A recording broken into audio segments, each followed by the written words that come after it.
Les Allemands, quand ils ont occupé Marseille, ils ont fait des rafles dans les vieux quartiers. On avait dit que c'était un des quartiers pourris où il n'y avait que des gangsters, etc., etc. Et puis finalement, c'était des pauvres gens qui ont dû déménager des vieux quartiers. Mais par contre, Bousquet, le préfet de police, a dit en même temps, profitez-en, raflez les Juifs. Donc ça a été janvier 1943, dans la nuit du 22 au 23 janvier, qu'ils ont cerné le quartier Vieux-Port-Opéra et qu'ils ont raflé les familles juives. Et il y avait 2600 juifs qui ont été arrêtés ces jours-là. Au déjeuner de midi, je dis à mes parents, j'ai dit écoutez, le professeur Crémieux a été arrêté. C'était un grand psychiatre très connu à Marseille, ancien combattant des deux guerres. Je dis si lui a été arrêté, nous allons tous être arrêtés. J'étais la plus jeune et c'est moi qui ai eu cette prémonition. Et mes frères se sont angoissés de moi, mais penses-tu, mais...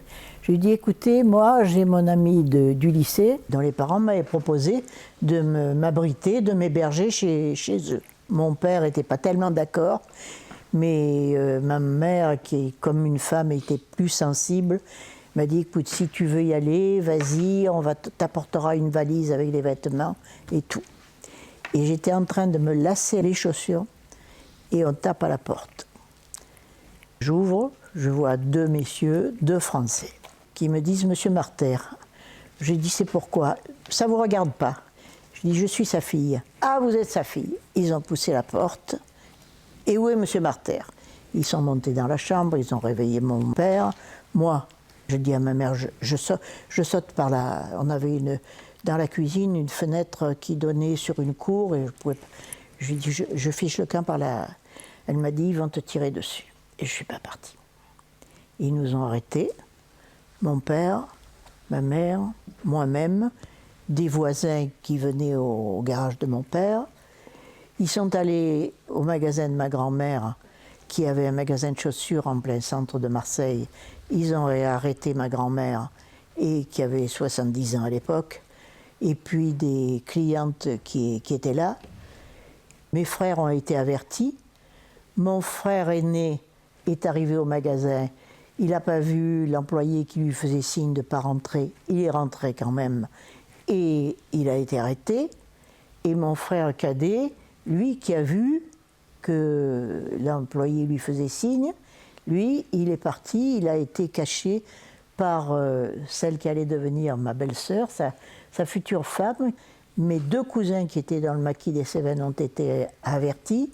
L'un est venu chercher mon frère à Marseille et l'a amené dans le maquis des Cévennes. Et nous avons fait comme cheminement le siège de la Gestapo à Marseille, 425 rue Paradis. Ensuite, la prison des Baumettes. Et puis après, on a été convoyés jusqu'à Drancy. Et à Drancy, c'était des bâtiments qui n'étaient pas terminés, c'était même pas fermé. Comme mes parents étaient considérés comme des otages à Drancy, moi on m'a envoyé faire des ménages et notamment on m'a envoyé c'était les gendarmes français qui gardaient Drancy. Et on m'a envoyé chez la femme du gendarme pour faire le ménage. Et cette femme de gendarme, ni elle ne m'a dit bonjour, ni elle ne m'a donné un verre d'eau, ni elle m'a dit tu veux un morceau de pain, tu as faim, rien du tout.